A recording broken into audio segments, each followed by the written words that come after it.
Brazen.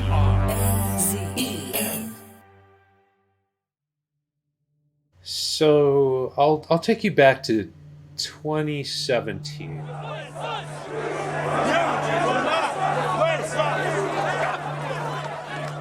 Donald Trump entering the White House emboldened the far-right movements that helped put him there. In August of that year, this culminated in the infamous Unite the Right Neo Nazi rally in Charlottesville, Virginia.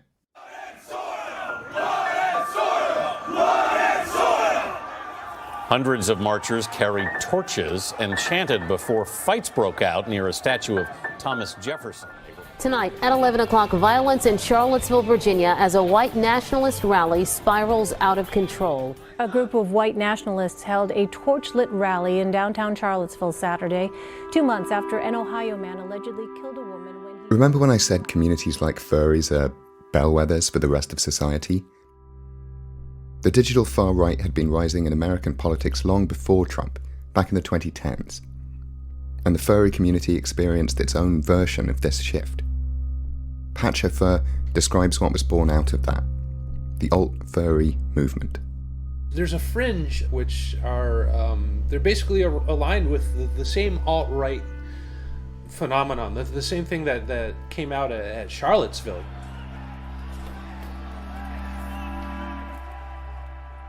The furry fandom overall definitely leans more towards progressive values, for sure. It's a queer-friendly, accepting, and diverse community. But it isn't unipolar. In fact, I've started to think of it as being a kind of whole world in miniature. It has its journalists, its celebrities, its leadership, its power struggles, and its politics. Atmosphere, Tommy again. Rocky Mountain Fur Con was the furry convention in Denver for a number of years, and then it closed down basically because it was like being like run by or overrun with like furry raider Nazi furries. I remember seeing a dude with like a Hitler mustache and like guys with the the red armbands with the paw on it. Imagine Nazi armbands, you know the ones, white circle on red with a black swastika, but with the symbol in the center replaced by a black paw print. That's the logo of a specific group called the Furry Raiders. Let's talk about the Furry Raiders. They're these alt-right Nazi furries, I'm not kidding. They're furries and they're Nazis and they're horrible and hate speech. Furry Raiders will be working as staff at the convention. Skin color doesn't exist in the furry world. Y'all are animals. Who I would characterize as a quasi-gang, quasi-hate group inside the furry fandom. And it wasn't just the Nazi-style armbands that these furries used to provoke controversy and upset people. There was kind of a big happening on social media where we had this guy come out trolling in real life wearing a fursuit with a Confederate flag design. This suit is not subtle when you see it. Even among other fursuits, it stands out. It's a bright scarlet, canine-style fursuit with fluffy blue ears and detailing, and sewn all across it is the Confederate flag. When it first appeared, it caused quite a stir. Our old friend Atmosphere, aka photographer Tommy Bruce, took one of the pictures of it that went viral.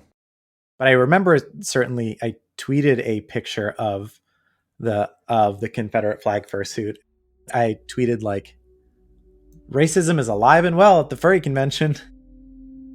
Turns out this Confederate fursuit is key to this whole story. The internet went wild with speculation when the photo first dropped. But Patch knew who actually made and owned the suit. And while watching the uproar, he started digging into their background. The more I looked, the more that came out, pointing to him being somebody who could have done this. This was a guy who'd been a controversial figure on the furry scene for a long, long time. Long before he made the suit. And Patch discovered that he'd been at Midwest Fur Fest in 2014. My realization that he was a suspect took quite a while, though.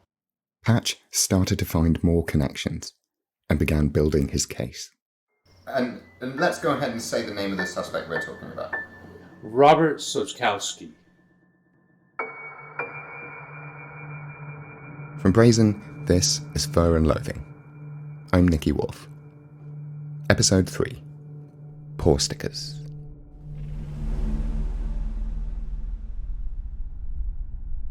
When we started on this project, we sent off a whole bunch of requests under the Freedom of Information Act to the local police and to the FBI. We didn't necessarily expect much, to be honest.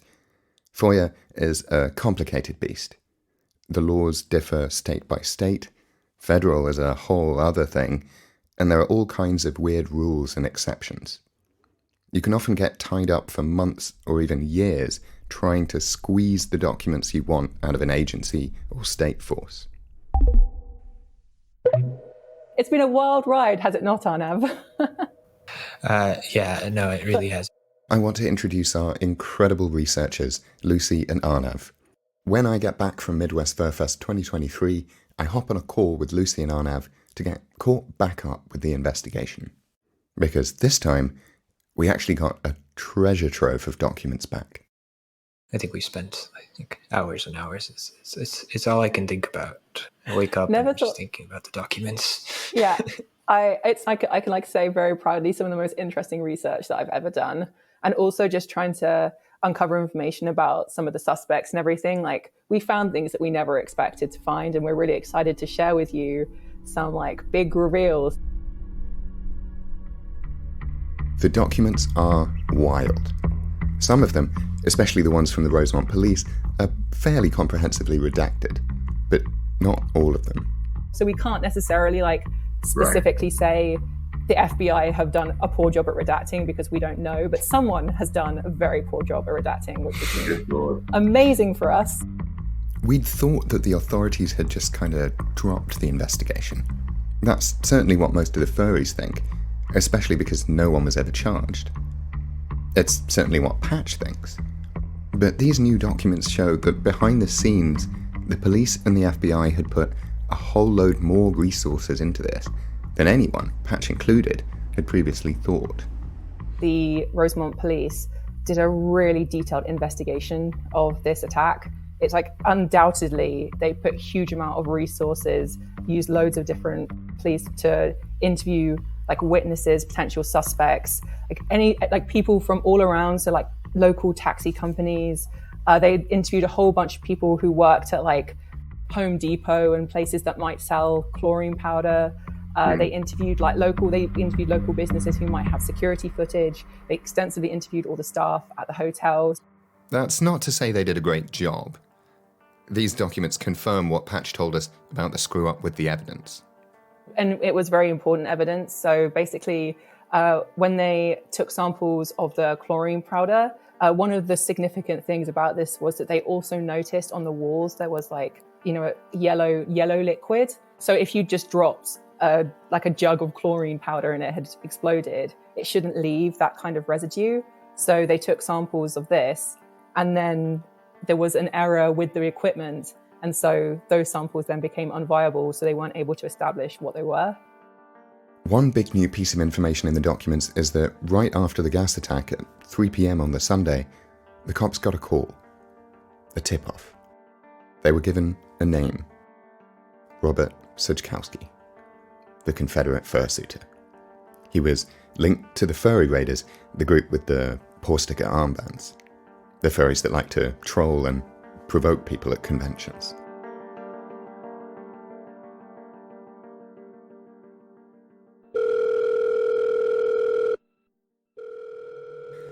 And we actually got in touch with a mole, a former high-ranking member of the Furry Raiders, who spoke to us on condition of anonymity. The group, I think, when I left, had around 160 people. There was quite a bit of edgy stuff posted on there. It wasn't quite my cup of tea. I make some edgy jokes myself, but I don't go that far. There was a minority that could be called the Nazi or National Socialist persuasion. It was in 2017, around when the Confederate fursuit appeared, that our moles started to turn on the Furry Raiders. I was willing to write off a lot more of the edgy nonsense before the shooting at the Pittsburgh synagogue that occurred in 2017, when realising internet culture and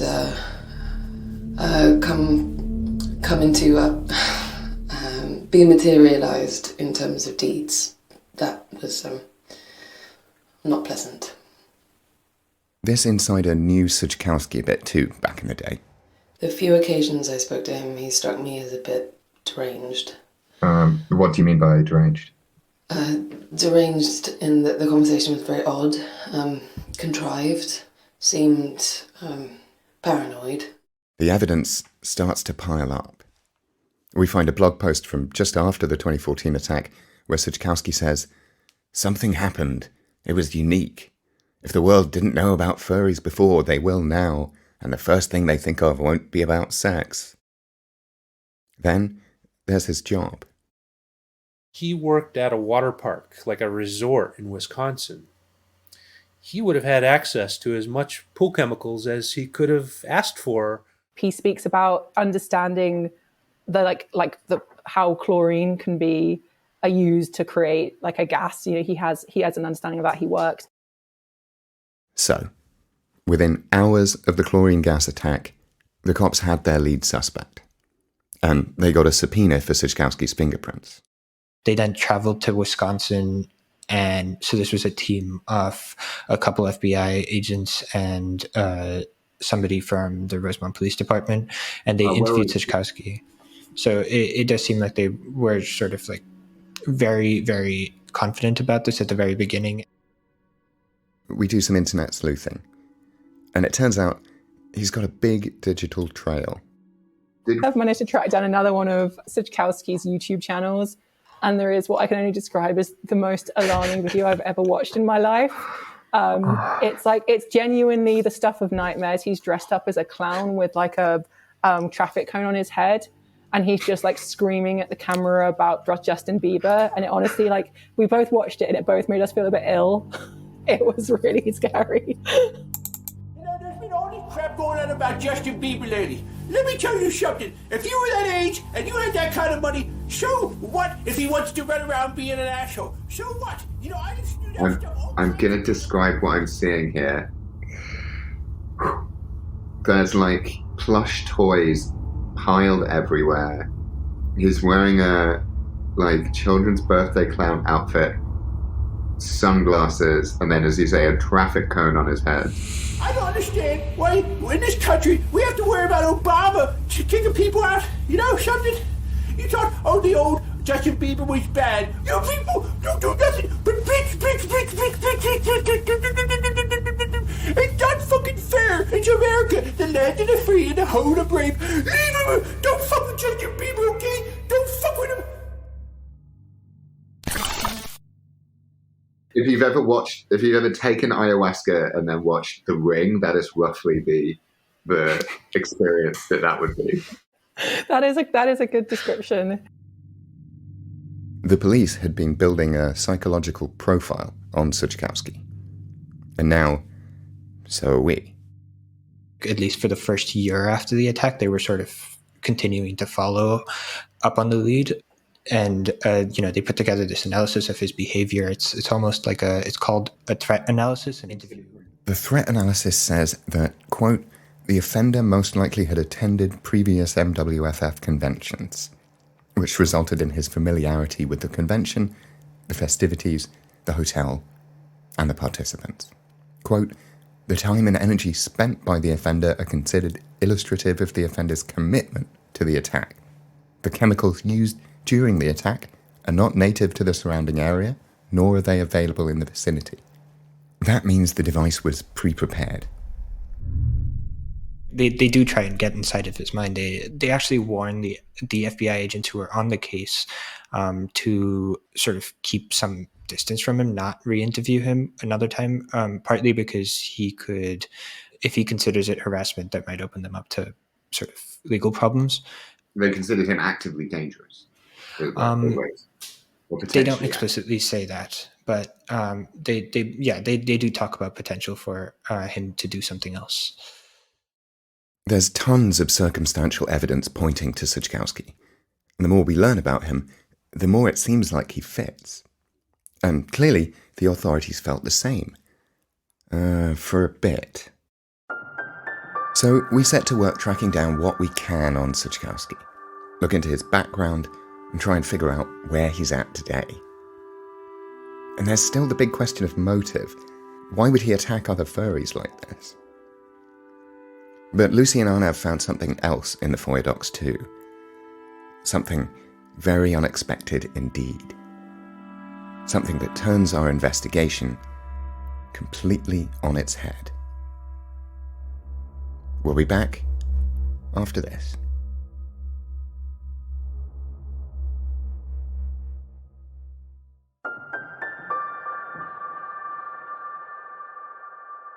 We're back with those documents. One of the really interesting things is that the Rosemont police did a very good job of redacting all of their FOIA documents. So it was actually really difficult for us to establish, for instance, who any of the individuals were who were hospitalized. But that is in quite a contrast to the FBI FOIA documents, which are absolutely littered with failed redactions and personal information that has been revealed. Going through the docs, we stumble across tons of legal names, social security numbers, and identifying info for witnesses and suspects and even incidental people. Whoever redacted this, or tried to, did a pretty sloppy job. But this is very good news for us, because what the documents give us for the first time is a picture of the whole structure of the official investigation.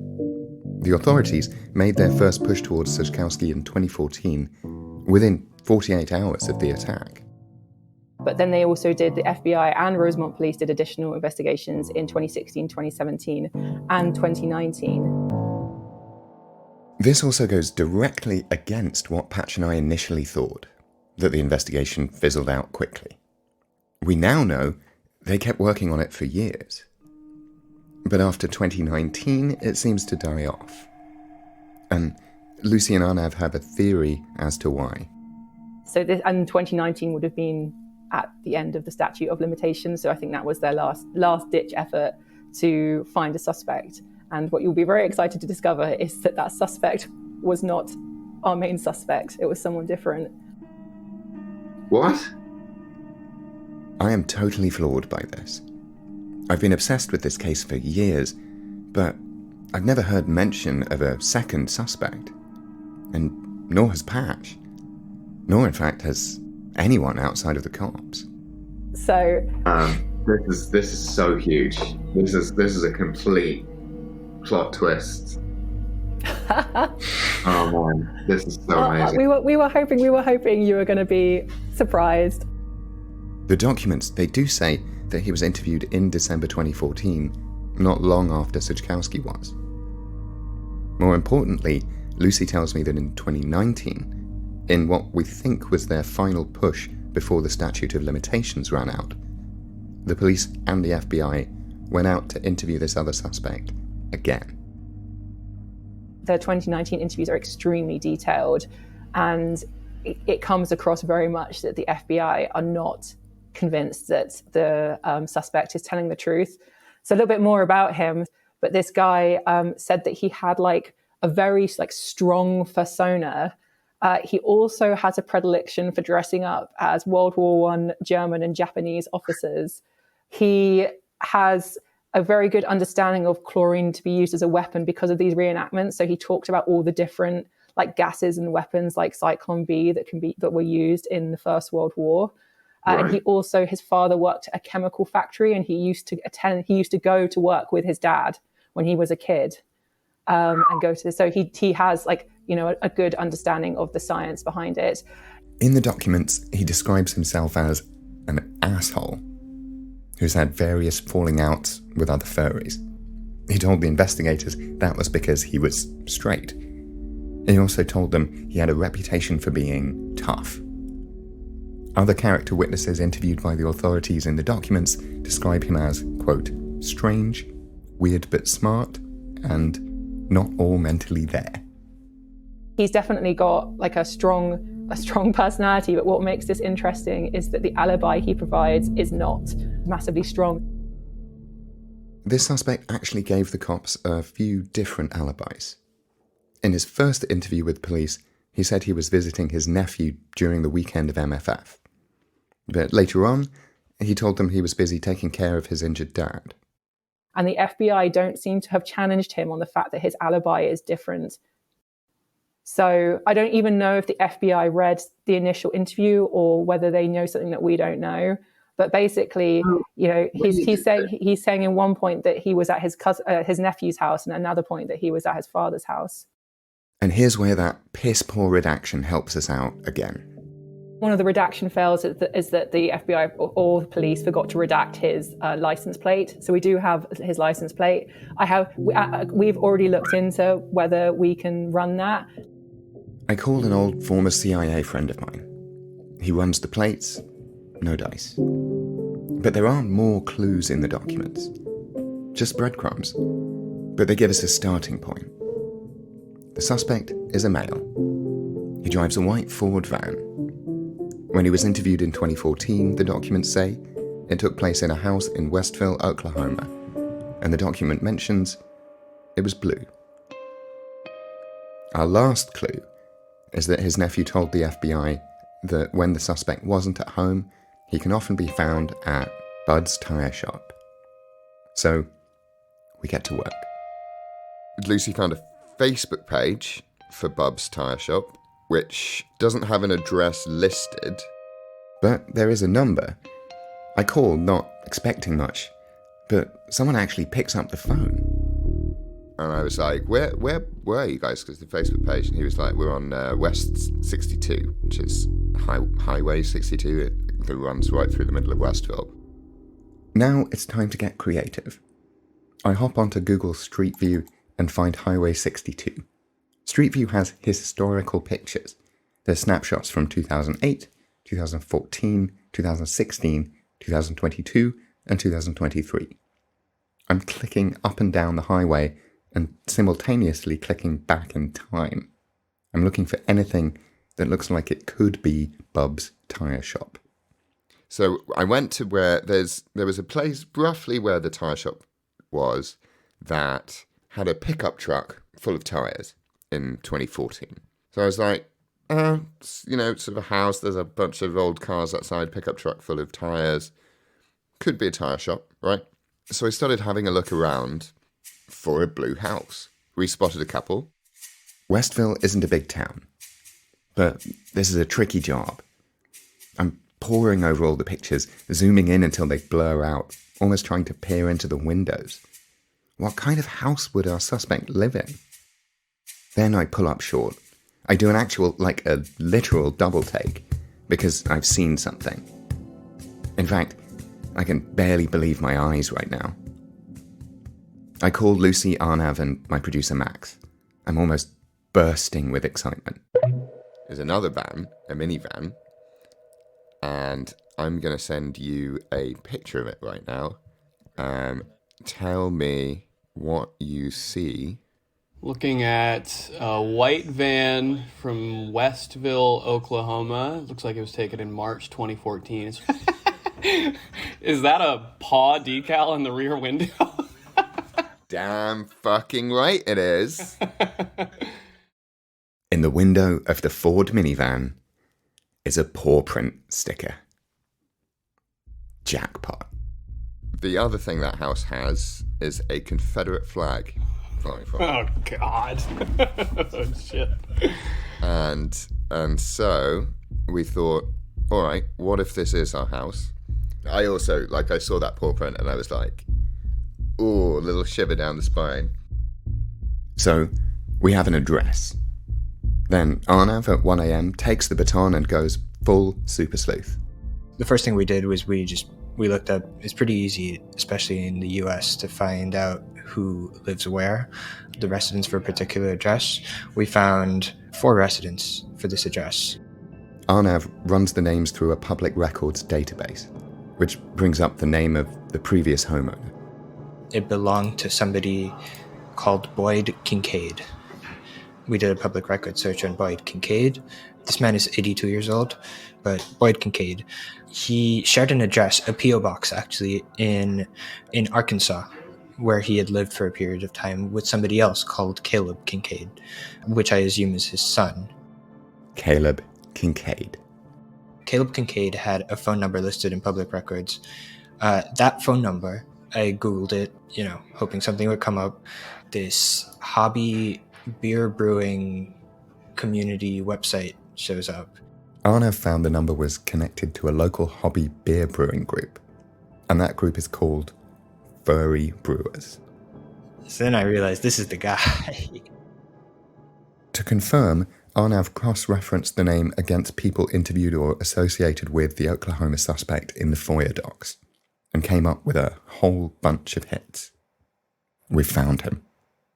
So, our Oklahoma suspect is Caleb Kincaid. Yes. The furry brewer. We have our name, but we still have our work cut out for us. Arnav's found us a bunch of numbers, and now we have to call them all.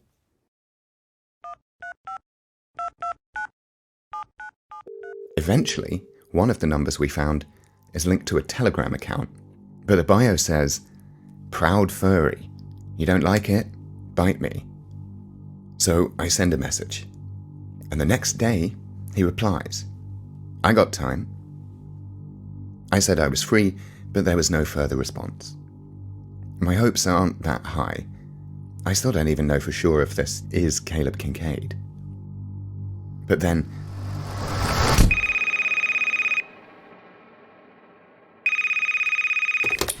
Hello, can you hear me? Can you hear me? Yeah, I can hear you. Can you hear me okay? The connection out here sometimes ain't too good out in the middle of nowhere. How's it going? Oh, I'm alive and still annoying idiots, so I guess it's going good.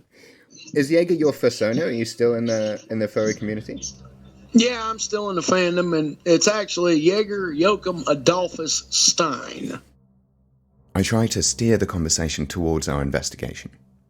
It doesn't take much effort, because he picks it up and runs with it straight away, with barely any prompting. Because we know there's been things like the bomb-threaded Anthrocon, the chlorine thing at MFF. Like, people do target these things, right? Speaking, you mentioned MFF.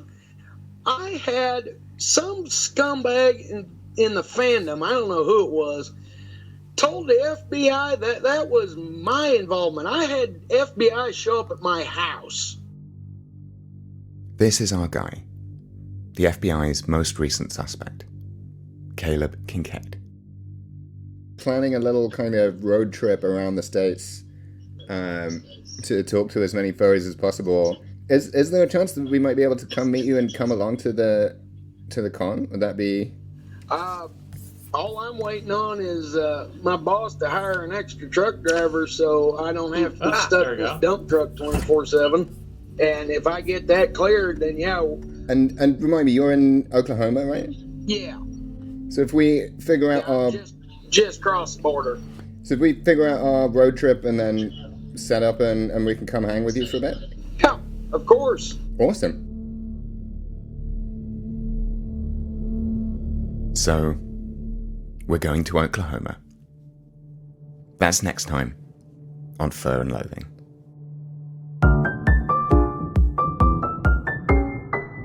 Fur and Loathing is a production of Brazen. You can follow the show on Apple, Spotify, or wherever you get your podcasts to stay up to date on new episodes. And follow more of Brazen's award-winning work at brazen.fm. Fur and Loathing was produced by Goat Rodeo. The show was reported and written by me, Nicky Wolf, Max Johnston, Ian Enright, Lucy Woods, and Arnav Benaikia. From Goat Rodeo, lead producer is Ian Enright. Reporting, production and story editing from Max Johnston. Additional field reporting from Cara Schellen. Voice acting by Sam Wolf and Katie Sherrod. From Project Brazen, executive producers are Bradley Hope and Tom Wright. Managing producer is Lucy Woods and producer Nicholas Brennan. Associate producing by Arnav Benaikia. Marianne Helk Gonzalez is project manager and Megan Dean is programming manager. Original score by the fabulous Breakmaster Cylinder. Additional music from Ian Enright, Max Johnston, and Blue Dot Sessions. Additional editorial and production assistants at Goat Rodeo from Cara Schillen, Rebecca Siedel, Isabel Kirby McGowan, Jay Venables, and Megan Nadolski. Additional editorial and production at Brazen from Andrea Clarich, Clara Preve, Maddie Forster, and Charlie Barlow. Ryan Ho is series creative director. Cover art by Julian Pradier. Series cinematography by Emmett Brennan and Ryan DeFranco. Special thanks to David Waters. This show couldn't have happened without the involvement of the furry fandom. Special thanks to those who shared their stories with us, including Pacho Fur, Atmos Deer, Toa Cat, Siegler Jaguar, Zarafa Giraffe, Snickers Jaguar, Uncle Kage, and Shy Matzi.